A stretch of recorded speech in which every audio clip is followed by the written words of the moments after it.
നമ്മളിപ്പോൾ കണ്ടുകൊണ്ടിരിക്കുന്നത് കുഴൂര് ഗ്രാമപഞ്ചായത്തിലുള്ളൊരു കുളമാണ്.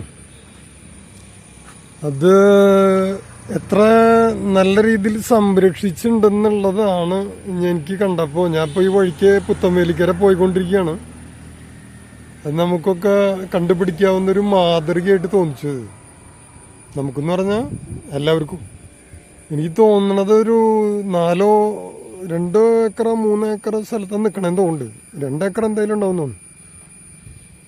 എന്തായാലും അതിൻ്റെ ഒരു ജലസംഭരണി എന്താണ് ഇതിൻ്റെ കൂടുതൽ വശങ്ങളെന്ന് എനിക്കറിയില്ല. അവിടെ വരെ മോട്ടറും കാര്യങ്ങളൊക്കെ വെച്ചിട്ടുള്ളതുണ്ട്.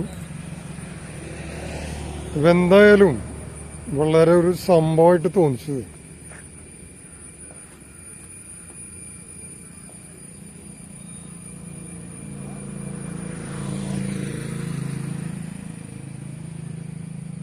എന്തായാലും ഈ കുളത്തിൻ്റെ അവിടെ അധികം നേരം നിൽക്കണില്ല. കാരണം വെച്ചിട്ടുണ്ടെങ്കിൽ കുറച്ച് വർക്കുകളും ബാക്കിയുള്ള കാരണം നമ്മൾ പോയിക്കൊണ്ടിരിക്കുകയാണ്. അപ്പോൾ ഇത് കാണുമ്പോഴേ ചിലതൊക്കെ നമുക്ക് മാതൃകയാക്കാൻ കഴിയും. നമ്മൾ വിചാരിക്കും ഇപ്പോൾ ഒരാളെ മാതൃകയാക്കണോണ്ട് വേറൊന്നും നഷ്ടപ്പെടാനൊന്നുമില്ല.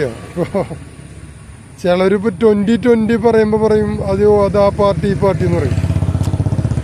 ജനങ്ങൾക്ക് വേണ്ടി ആരും നല്ലത് ചെയ്യണമെന്നുണ്ടെങ്കിൽ അവരെ കൂടെ നിൽക്കുക. അല്ലെങ്കിൽ ഇപ്പോൾ കമ്മ്യൂണിസ്റ്റുകാർ ചെയ്യുന്നുണ്ട്, അവരെ കൂടെ നിൽക്കുക. BJPക്കാർ ചെയ്യുന്നുണ്ട്, അവരെ കൂടെ നിൽക്കുക. കോൺഗ്രസ്സുകാർ ചെയ്യുന്നുണ്ട്, അവരെ കൂടെ നിൽക്കുക. നാട്ടിലത്തെ ആൾക്കാർ ചെയ്യുന്നുണ്ട്, അവരെ കൂടെ നിൽക്കുക. മതപരമായിട്ട് ചെയ്യുന്നുണ്ടെങ്കിൽ അവരെ കൂടെ നിൽക്കുക.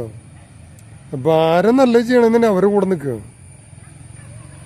അപ്പോൾ ആരും നല്ലത് ചെയ്താൽ അവരെ കൂടെ നിൽക്കാൻ എനിക്കിഷ്ടം. അല്ലാണ്ട് ഇപ്പോൾ അവരത് ചെയ്തു അതുകൊണ്ട് നമുക്കിത് ചെയ്യണ്ട, നമുക്ക് ഇവരെ ബ്ലോക്ക് ചെയ്താൽ ഇവരെ ബ്ലോക്ക് ചെയ്യാം, എന്നിട്ട് നമ്മുടെ നാട് എവിടേക്ക് പോകണമെന്ന് എനിക്കൊരു പിടുത്തം കിട്ടണില്ല. നമ്മളൊരു ചെറിയൊരു മനുഷ്യനാണ്, എങ്കിലും അങ്ങനെയല്ലല്ലോ. അപ്പോൾ ഇപ്പോൾ ഒരു കുഴൂര് പഞ്ചായത്തിൻ്റെ കേസ് ഇപ്പോൾ നമ്മുടെ അവിടെ എവിടെയെങ്കിലും വന്ന് പറഞ്ഞവർ പറയും അതെന്തപ്പോൾ നീ അങ്ങനെ പറയണ, നമ്മൾ ചെയ്യാണ്ടാവണമെന്ന് പറയും. ഞാൻ കണ്ടൊരു കാര്യം ഞാൻ പറയണു കേട്ടോ, അത്രയ്ക്കുള്ളൂ. അതിലിപ്പോൾ വേറെ പ്രത്യേകിച്ച് എനിക്ക് വേറെ ഒരു ഒന്നും തോന്നിക്കില്ല. ഇനിയിപ്പോൾ ആർക്കെങ്കിലും തോന്നിക്കുകയാണെങ്കിൽ എന്നോട് വിഷമം വിചാരിച്ചിട്ട് കാര്യമില്ല. അപ്പോൾ നിങ്ങളുടെ സ്വന്തം Solomon Adat. Okay, thank you.